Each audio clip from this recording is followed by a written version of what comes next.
All right. Hello, everyone. Welcome to TRB Expert Session. I am Brian Morrissey. I want to apologize. We had some Zoom issues. Internal systems did not talk to Zoom or something of some nature. So we're working on getting Camilla Cho in to Zoom. She's trying every which way she can. She's onto the personal laptop at this point. Um, but Cornelius Frey is joining me. He is the CEO of NucleusLinks. We're going to be talking about, the state of affiliate right now. I just got back from a week in Cannes, and the big issue, obviously, with publishers is dealing with a sort of post-Google world. Doesn't mean that Google doesn't matter, but it just means that, the declines that publishers have seen in search traffic have impacted many parts of their business. And I think the thing that I kept hearing is that there's no one playbook anymore. You have to run different playbooks for different brands, and you need to figure out how to do more with less. And so, what we're going to talk about is how you do that when it comes to the affiliate space. And so, Cornelius, thank you so much for doing this today. Appreciate you doing it. Thank you, Brian. And yeah, while we're still getting ready here, happy to discuss absolutely everything with you on the line except last night's football soccer match in Oh Boston. yeah, well, As a I'm Berliner is, sorry. I think, it's going to get short shrift on today's calls. Other than that, great to be here. Thank you. Sorry to hear that.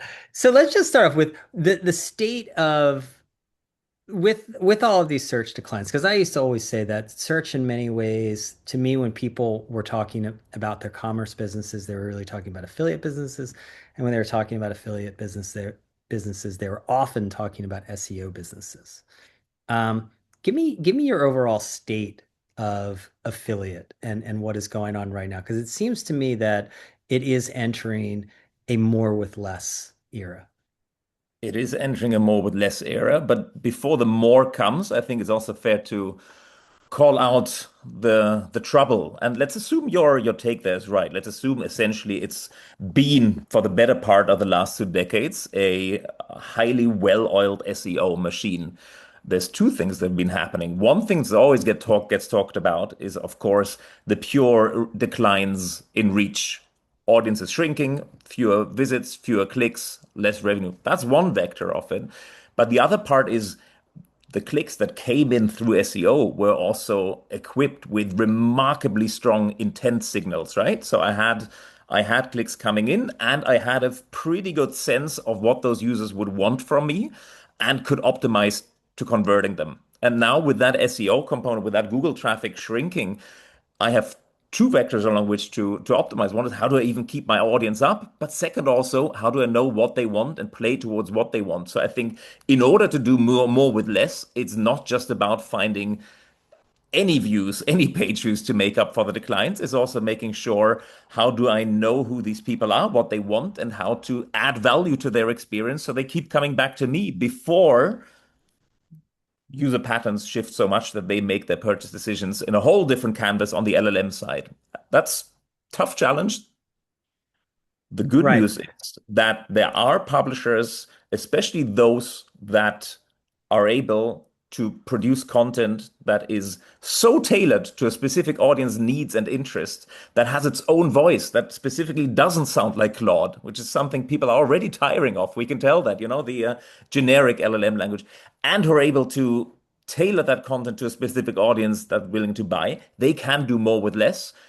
But lastly, what that takes is being able to do away with all the nitty-gritty operational stuff. You have to be world class at knowing the products you're writing about or promoting. You have to know your audience. You can no longer afford to be dealing with basic analytical challenges, 404 broken links, and manually switching out affiliate network links to boost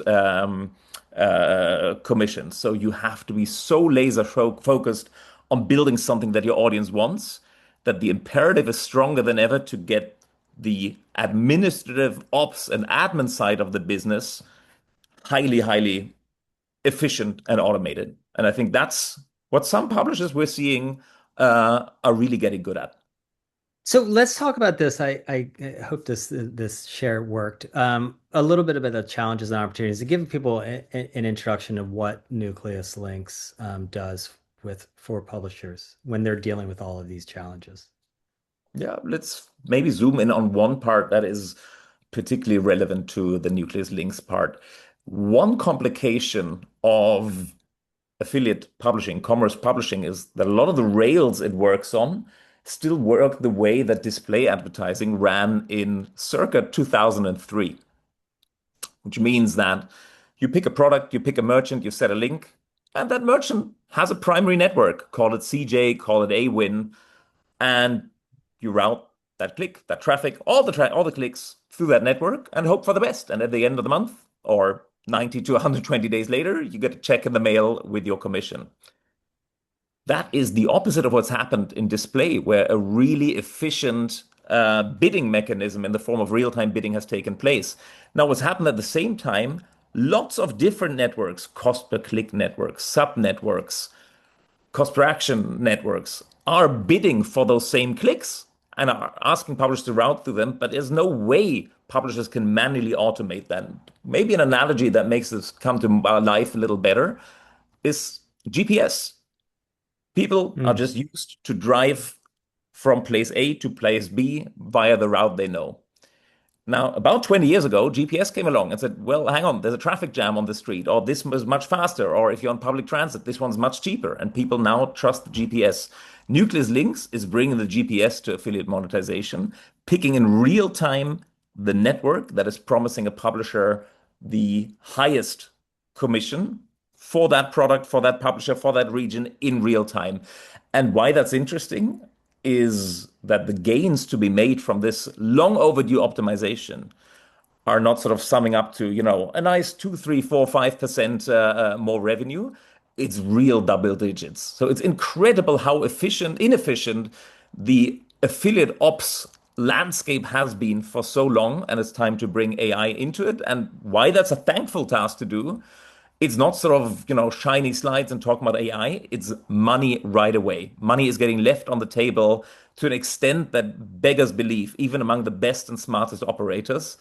And stopping that tidal flow of wasted money is something we've been busy with for the last 3 or so years. Yeah. So again, we are going to have Camilla. We're still working on getting her in. But I think one of the things that that we're going to be talking about is, this idea that it's not all one size fits all. Like that there are mid-tail and long-tail merchants that become a revenue opportunity. Because I think, this is an area that, like you said, like it's growing more sophisticated. And we've seen with the power of Amazon, it's not just a game of putting Amazon links, in commerce content, right? You're completely right to focus on sort of the long tail and the short tail dynamic there. First of all, yes, you're right. It's not about just whacking in an Amazon link and hoping for the best, because we come back to the point at the beginning. Users who just notice a publisher is a nice conduit, with a nice website for pumping some Amazon goods, will soon lose interest in the relevance of the authority, of the editorial authority of that player, of the price comparing authority, in helping them make their purchase decision. So it needs to be more than just an Amazon link here and there. And the second point that sort of you touched on is, why is the long tail so important? Well, we actually think when we say publishers need to focus on what they are the very best at, and that can mean producing incredible content for their direct deals and direct partnerships that AI will never disintermediate, but summoning at a time of fewer resources and less time the ability to manage all the hundreds of remaining merchants commercially in a way that fits with their operating model. And especially almost all publishers, once you really get in there, say, well, we really optimize. My team looks at our, be it 20 or, be it 200 merchants, our top merchants that make up 60 to 80% of our revenue. Most publishers have a pretty good track on that one. Money isn't getting left on the table. But when you say, what about these merchants here? Are you actually even monetizing them?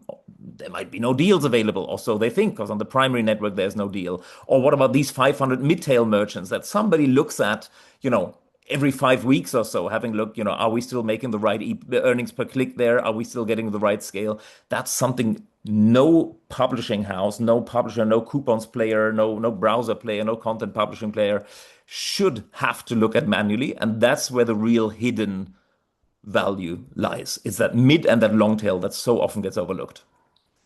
Yeah, and I also just want to remind people definitely chime in with questions as you go. I mean, because we can also, Cornelius is an expert in all of this. He knows 10 times, you probably know 20, 25 times more about this than I do, just to be generous. And speaking of experts, Camilla Cho has arrived. Oh my God, that took so long. I'm really sorry, guys. We had all No, sorts of technical issues that I've never experienced before with Zoom. that's okay. That's okay. Thank you for coming. I think My Cornelius, pleasure. you and I did pretty good, sort of, we were definitely doing our jazz hands here. But Camilla, thank you so much for, at least I was. I'm speaking for myself. Um, I'm sure you Camilla, were just fine thank, without me. no. We were just actually building on Cornelius has given us a great overview of the mid-tail and long-tail merchants becoming a big revenue opportunity. But give us this because we've been talking with some about broad. Like, talk to us about the situation with affiliate at Vox. Like, I had set it up, with obviously this search is going down. You got to do more with less. Give us the state of affiliate at Vox. The state of affiliate at Vox is in basically in a state of transition, along with the rest of the company. Yeah. Even some of the ownership changes taking place.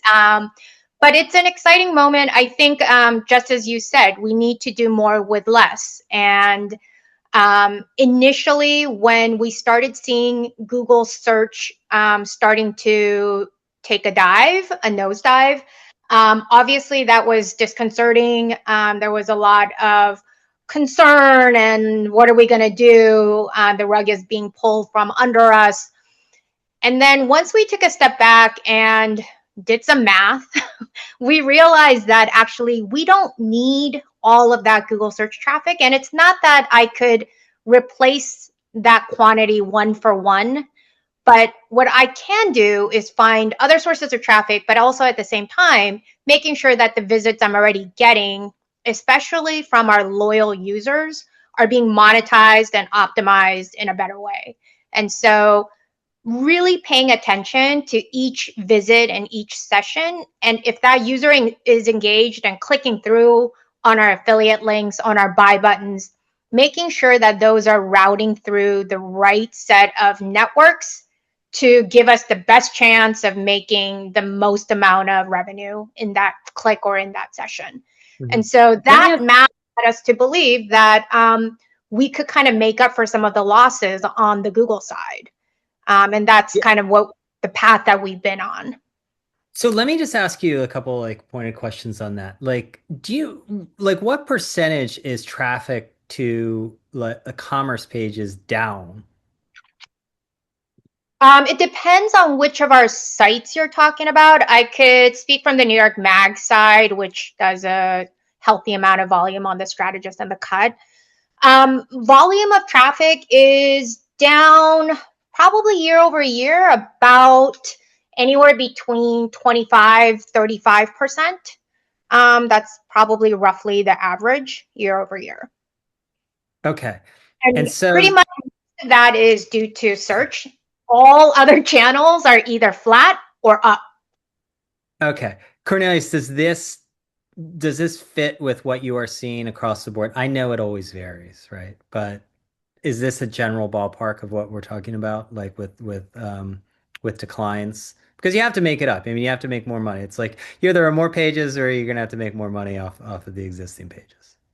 It rhymes. It's not one on one the same for everybody. The Yeah. one sharp diversion that we're starting to see is a select few publishers actually contrary to public lore, getting significant LLM, starting to get some significant LLM referral traffic, few and far in between, and others not quite yet. And that throws up sort of the debate: do we need a GEO, generative AI optimization effort, or is that all, smoke and mirrors anyway? We will not be able to either drive meaningful traffic from there, or even if we do, it's not going to replace SEO in any way. That's sort of one of the emerging discussions we're having with some of our publisher partners. Beyond that small addition, what Camilla and her team at Vox are seeing very much rhymes with what we're seeing across the industry. Yeah. Okay. I want to go back to the presentation real quick. Okay. Can you talk us through this slide, Camilla?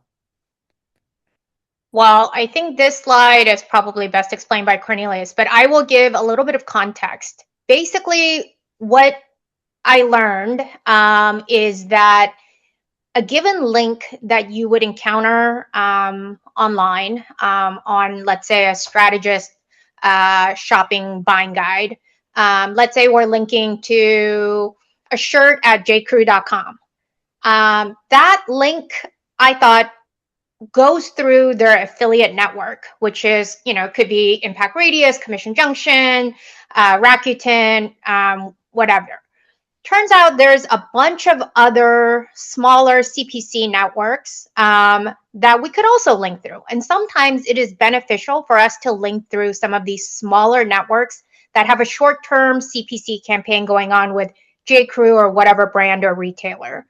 That doesn't happen all the time. There is no way that my team and I can stay current and updated across all of the live campaigns for all of the different brands and retailers that we are linking to.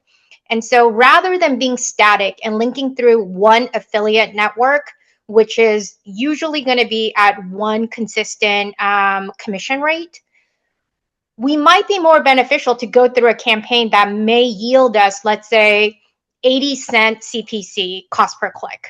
And that may be more lucrative than a general 12% commission rate for that retailer. And that is part of the reason, and that was the problem that I was trying to solve, is like, how do I optimize and make sure that when I'm linking to J.Crew or wherever, I am getting the best CPC or EPC I possibly could. And rather than being stuck with an average of 45 cents or 55 cents, I could get double that at times. And so I wanted to maximize the opportunity I had for that. And I think that was part of the reason that I started talking to Cornelius and his team at NucleusLinks. And I think that is kind of a segue into this chart of showing all of the different networks that you could kind of go through and the way that their technology is automating that for us. Yeah, Cornelius, can you walk us through this router? Because it's funny because I used to cover early in my career, I covered direct marketing. And I can remember I remember talking to Brooks Brothers about non-iron shirts were very big back when people were doing business casual. I know I'm older. And I remember learning that they kept having this problem of their different affiliates bidding against them. And so they were each trying to bid higher against them in Google and whatnot. And this is one of the things with affiliate. It's okay, you've got a J. Crew or a Brooks Brothers shirt. You would think it would just be oh, okay, the link from the Brooks Brothers. But then there's this vast archipelago of networks, right? Exactly. Let's jump into that archipelago a little bit. So perfect overview, absolutely, from Camilla. And I mean, Camilla saw this problem all by herself, right? Camilla, you came with your problem well defined, seeing this. Well ahead of the curve there. Maybe one part, because we now mentioned Brooks Brothers and J. Crew. What is this not? This is nothing changes about who's the publisher, what's the product, who's the merchant. No user. This is all under the surface, right? No user. This is not about take out this J. Crew shirt and add in this Brooks Brothers shirt. None of that. The editorial team decides which products are we running where. This is all the plumbing underneath. The user experience stays precisely the same. So what is it and why? As you guys already said, there's for that link leading from New York Mag to J. Crew. there's a dozen different affiliate networks battling out to be the carrier of that link and to be running the commercial deal. Now, is that new? Yes, actually, in a way, it's new. 5 years ago, it would have been there were already lots of affiliate networks, but it would have been a perfectly fine strategy to say for every merchant that we run on our page, they have a primary network, and everything else is just a derivative of that primary network in some way, some, financial mathematics with no real outcome. Let's pick the primary network and be fine with it. That was perfectly good 5 years ago. A couple of things have Set it changed. and Sorry, go ahead, Camilla. I was going to just say it's a set it and forget it tactic. And forgetting it was not a terrible tactic 5 years ago, but those 5 years have sort of changed a lot. And the first part is who's out there, who's behind that primary network, who's queuing up. There's a lot more networks out there. So I remember our first discussion, Camilla, when you named an obscure merchant, and we're thinking, do we even think they have deals with more than one network? And I remember talking to you and the team, finding out 24 networks are battling out for every click running on your website. So setting and forgetting just one of them, while 24 are trying to be part of the action, trying to be part of the auction. That already, probably doesn't promise success. And then a second thing has happened. A lot of these networks are bidding in a way that's a lot more sophisticated. They may be bidding for certain number of clicks at certain times of the day. So just saying, hey, here's a different network. They bid high, they give me higher commission. I set it and forget it for number two. That also doesn't work. So on the demand side, it's turned into a real auction mechanism. We just need to replicate that on the publisher side. And then maybe just briefly, how do we do so? Because this isn't a live auction where everybody is submitting their bid in real time like a display advertiser would on a demand side platform.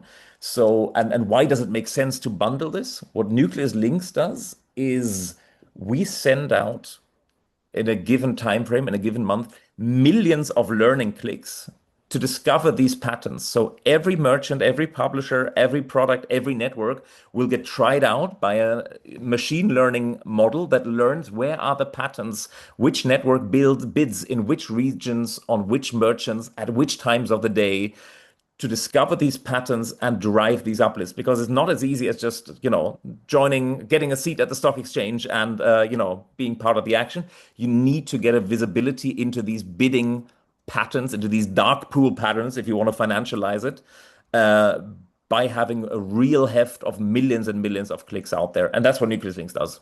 Yeah.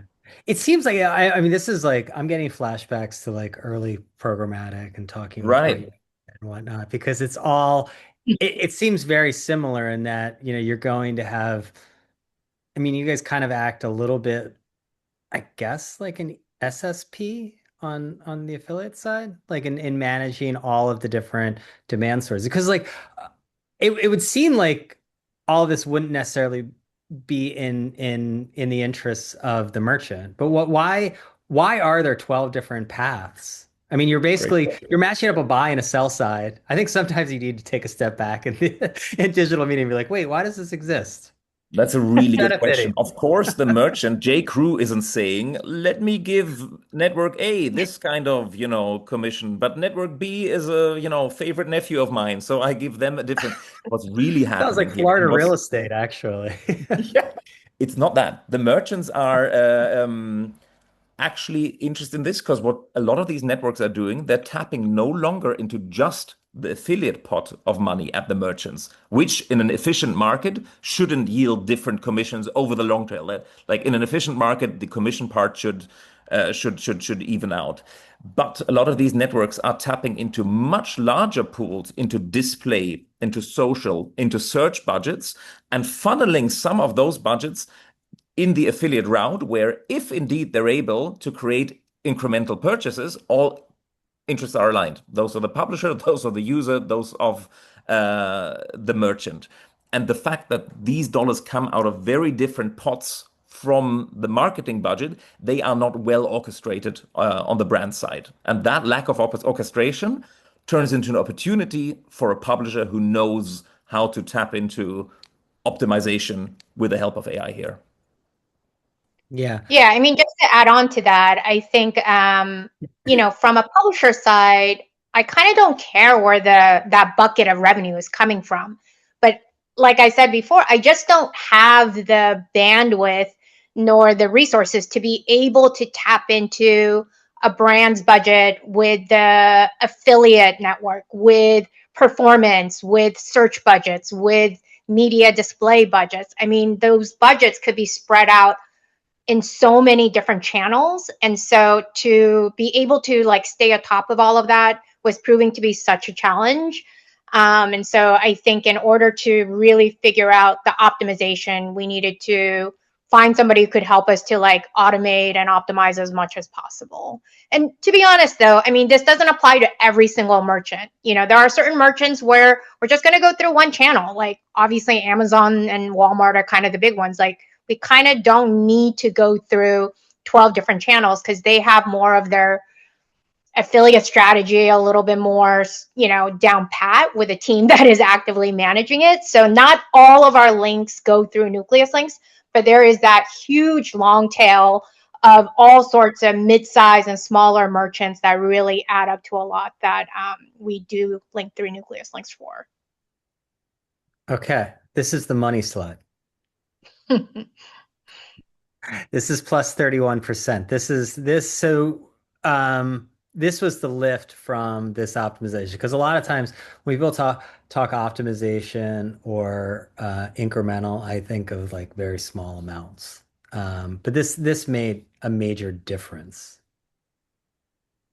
Yeah, it did. And what's not reflected in this chart is that we started off you know, kind of on like we wanted to learn as we go. And so what we did with Cornelius and his team was we kind of hand selected, I think Cornelius, I can't remember exactly, but I think we started off with about 25 or so merchants that we linked to regularly that we thought the average earnings per click EPC was on the low side and it should be a little bit higher. And if it was a little bit higher, we may even cover those merchants a little bit more maybe. And so we handpicked, cherry-picked some merchants and said, let's test this over the course of the next 60 days or so and see how these do. And if the results are good and if the lift is there consistently over that test period, we would be willing to increase the number of merchants that link through NucleusLinks. So we kept increasing and increasing that pool with every kind of phase. And now, you know, they're linking through for hundreds of merchants, but it started off with a small piece. But you could see that the lift was fairly consistent throughout the months.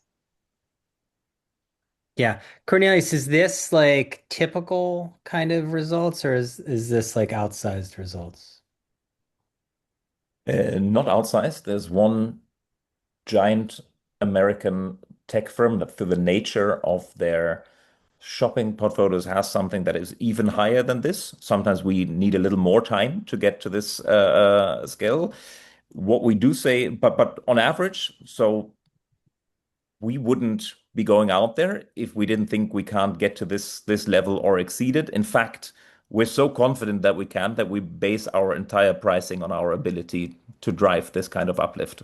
So speaking, I earlier said affiliate, though long the less loved orphan of the marketing mix, is actually very, very good at aligning incentives across publisher and merchant and users. We're trying to mirror that in our setup. And yeah, this is the kind of uplift we're seeking to drive. Yeah. Holly Hathaway has a great question. Thank you, Holly. And it's for you, Camilla. And it's how much of your year-over-year revenue deficit driven by the search decline would you say has been mitigated by this optimization strategy? Ooh, that's a good question. I don't know if I've actually done the math on that. Like, can you optimize your way out of lower volume, I guess, is the question.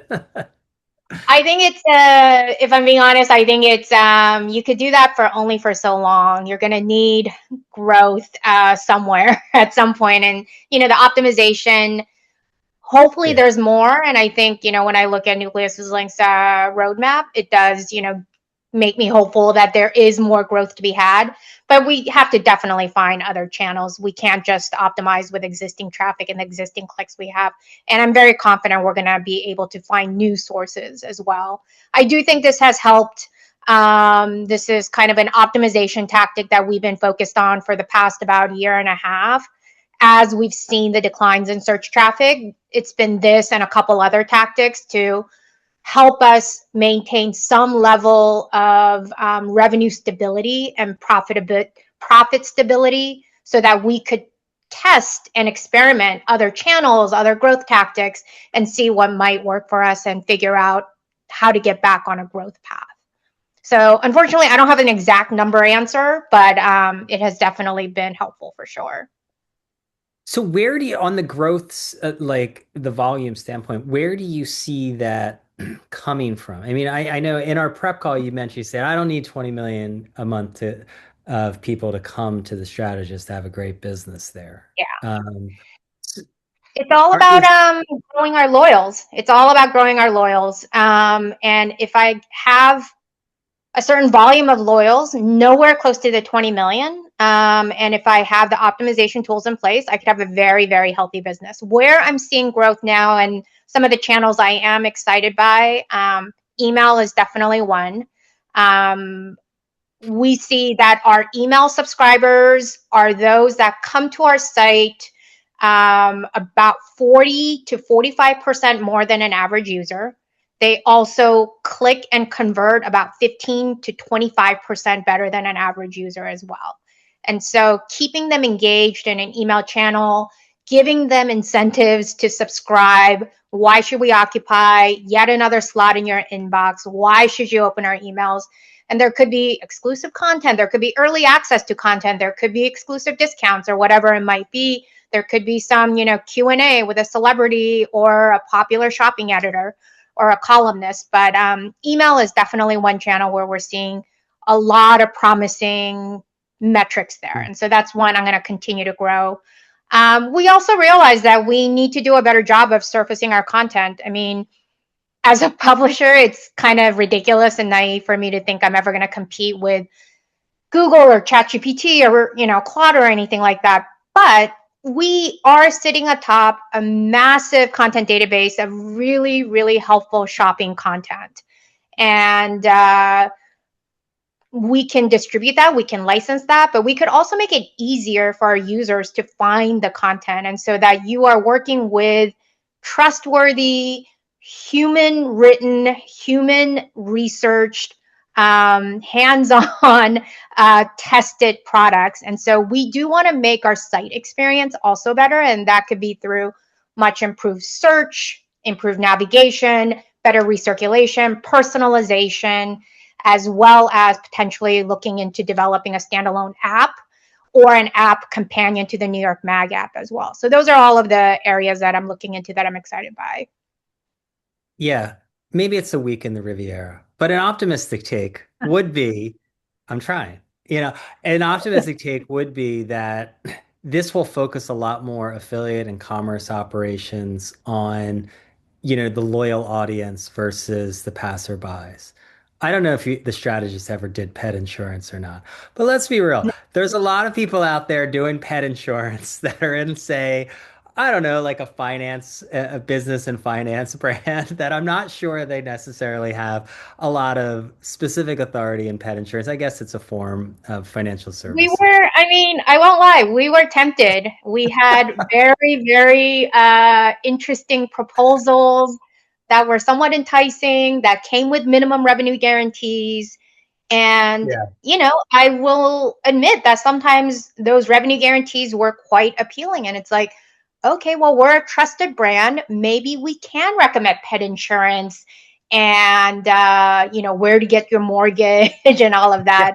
No, when you start to think about it, you're like, yeah, it could fit. Yeah. Yeah. And then you find kind of ways maybe it could work. I think, thankfully, I am moderated and I collaborate with our editorial leads, and they're like, what? That makes zero sense. Why would we ever be experts in those areas? And so we never went into those areas. And now I'm kind of thankful as I take a look back. Good for the editors. All right, let's go with let's get through some takeaways for publishers. The first one is network options, create upside. Um, who wants to handle this one? Camilla or Cornelius? I Yeah, I can mean, I think to some of the options creating upside because, like I said, you just never know which one's going to be the most lucrative, profitable one for you. But you do need some technology to be able to A, know what my options are, and then B, how to automatically figure out the best option in real time. And I think that's where Cornelius and NucleusLinks comes in. Okay, and Cornelius, you want to take number two? I'll add one part to number one. Okay, sure. Some publishers have been telling us that's nice in theory, but as I'm working on what Camilla just said, pouring all my resources into what I'm exceptional at, writing humanly researched content with a great voice, partnering up with brands that I truly understand for an exceptional user experience that keeps people coming back. The last thing I want to be dealing with in my teams is signing up to 20 more networks and, having a 3-month process on each, getting, approved and all of that. So that's something, not just having the options out there. What happens, of course, is publishers plug in their network credentials into NucleusLinks. They keep the direct network relationship. But for those dozen or so networks that are driving a lot of the bidding action that they don't have access to yet, there's something called Network Plus that we run, where we take away the headache of new network signups from them. Operation sounds like a small little operational hurdle, but this is the kind of stuff that trips you up when you're having to deal with stuff that doesn't pay into your core mission of being the best that you can be with unique voice content and value for your audience. So that's something we take care of as well. We spoke about the mid and long tail merchants, especially Camilla said something. Camilla, you said, I just don't have the team to handle this. And I would argue, even if 10 incredibly smart, analytical superstars dropped on your team and walked in the door tomorrow, nor should they be spending time on this. Like, this is not something that your best people, your best brains ought to be handling. So, again, something so much money in there. But this is where automation comes in so that brilliant humans can take care of the stuff where brilliant human work really makes a difference. Okay, great. And let's talk a little bit about what is next.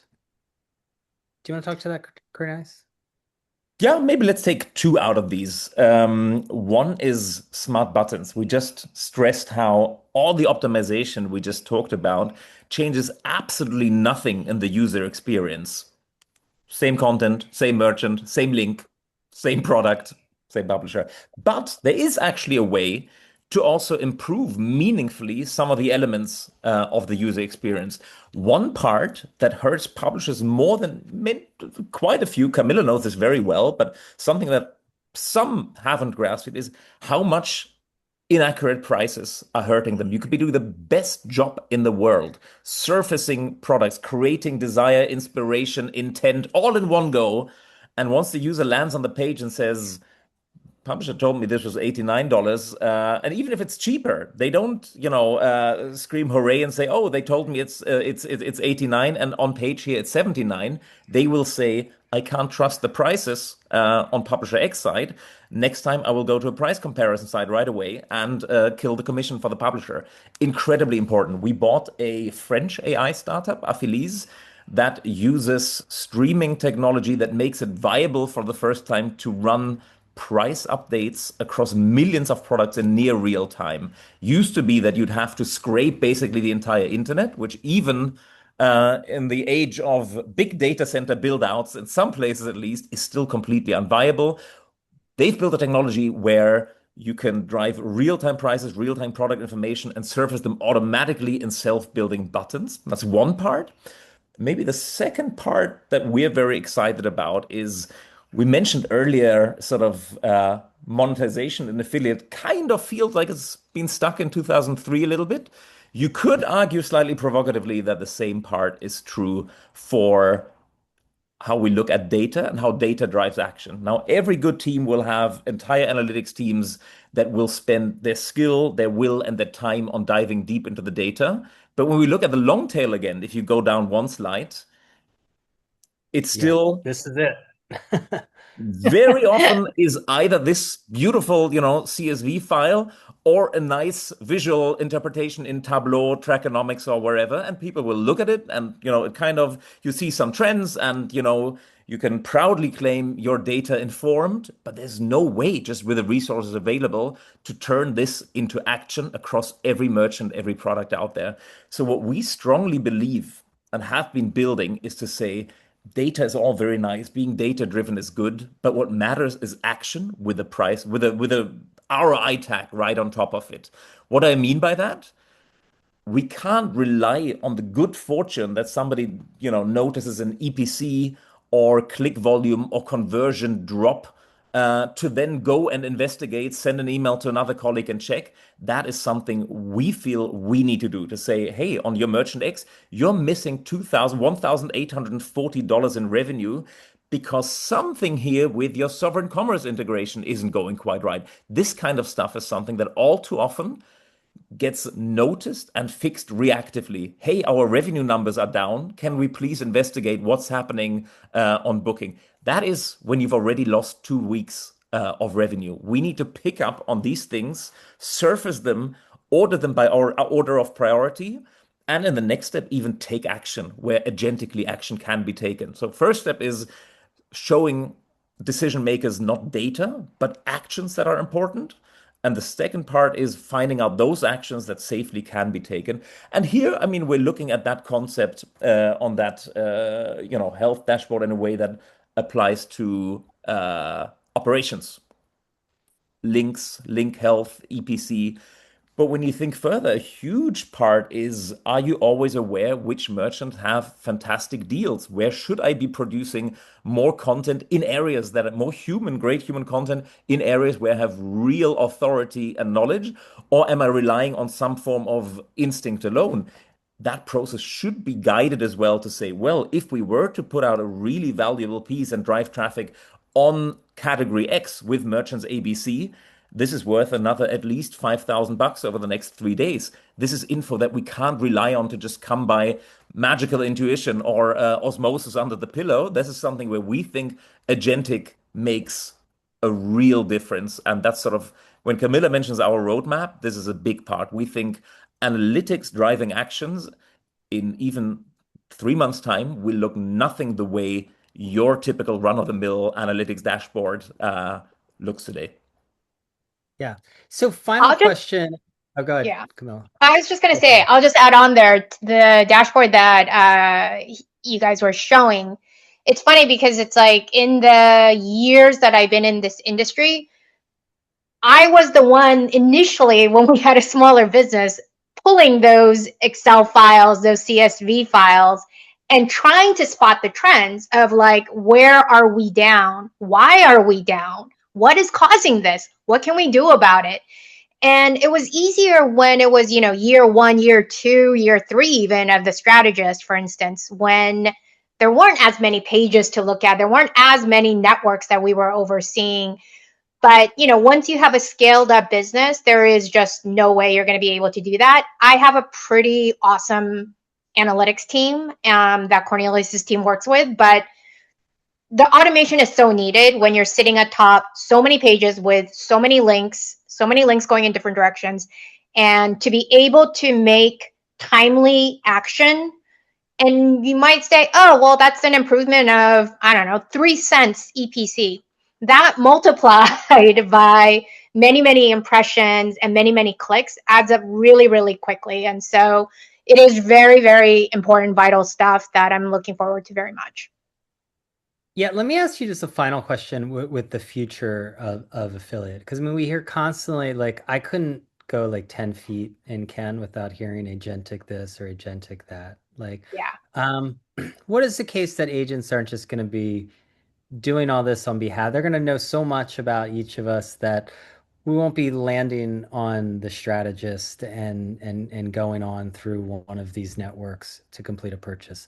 Or are you going to be influencing the agents? I think definitely all of the above and then some. I think there are definitely going to be people out there that are more than happy to shop through agents. These are probably the people that hate shopping. They don't like researching. They don't like looking for the best deals. They don't Yeah. like comparing, 5 different online merchants to see what is that right shirt I should buy. But I don't think all people like to shop that way. And so I do think there are people, and we see it right now, even in our data, is that the people that are coming to us for the more considered purchase or the more subjective items, whether that be fashion, apparel, or things that they really want, that has been tested by humans. And those could be like a little bit more pricey appliances. Those could be also skincare, makeup. Those are the things they actually still want to see humans testing and writing about. And I think for a while now, the strategist has taken this approach of maybe we're not doing the wire cutter, 200 hours in the lab type of testing, but we are doing human testing as well as talking to all of the important people that know a ton about that. And so we're hoping that kind of expertise is still going to be valuable. And right now, despite all the options you have, and we saw even just, Prime Day was just last week.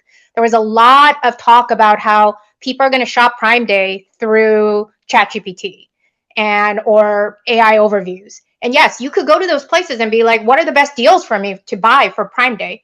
That's not how people are shopping. We saw very healthy activity on our site, and most of that traffic wasn't from Google search, but people were coming through and converting really well. And so I think there's still a lot of great potential, but we need to make sure that our content is quality, needed, valuable, entertaining, but still useful. And I think that's the type of content we're investing in. And with the right set of tools, whether that is from third parties like NucleusLinks or the tools that we build ourselves, we think there's still a very healthy affiliate business to be had. Cornelius, how is let's just assume we're going into this agentic era and that it ends up somewhere in the midpoint of the forecast. Like it's not a complete disaster, the world doesn't end, it makes a giant impact. What do you how do you think it is going to change the affiliate business? Is gonna completely wash out those players, those non-LLM players that don't command some sense of taste-making power, superior expertise that exceeds what a washed-down LLM answer spits out, or further, slightly more philosophical, but in the sense of identity and community. I think those parts we notice in so many different parts, whether it's live entertainment or otherwise, people are clinging in a more and more lonesome age. People are clinging onto brands that have authority, likability, humor, even. One example, interesting example, by the way, is the Guardian's affiliate section is thriving even with search content. And one of the things their users keep saying, well, shopping for a washing machine is dreadful enough. Please let me do so in a way that entertains me with supreme wit along with real machine expertise. So along any of those number of things, those who don't have one of the above will struggle. Those that do, that combine expertise with flair, individuality, and corralling that into a real trusted brand and community, we think there's a real space. And that's also where we take a step back, right? We say, especially, we do all the boring stuff. We do all the plumbing in the background so that those who are best in the world at creating a sense of that can corral and marshal all their resources onto what Camilla just described. Yeah, that is a very hopeful take. So like, yes, you do all this stuff in the background. That's very, but like, it seems like you're gonna have to get more creative. Everything is more competitive. You'll have to get more creative and you'll have to do more interesting things rather than Yeah, just format the page in the same sort of comparison grid that everyone has in their 100%. their affiliate pages. So awesome. Well, Camilla, thank you for sticking with it. Perseverance is important. Thanks for your patience as we work through it. Jen on your team was super helpful. Okay, thank you, Jen, too. Cornelius, thank you as always, and thank you all for joining us. Thank you. Brian, I have one more thing. Yeah, For go those ahead. that stuck with us, thank you all. Great group joining here. We typically on NucleusLinks run an offer of 30 days completely non-committal free. For those that made it to the end of this, thank you. And for the first 10 to reach out either via Brian and team or to me, Cornelius at affinity.com, we actually tripled that. And for an entire quarter, for 90 days, you can try out all that we just talked about for free All with right. zero commitment. So thanks, everyone. Love it. Thank you so much. Appreciate it. Thanks, Bye. Brian. Thanks, Cornelius. Thanks, guys.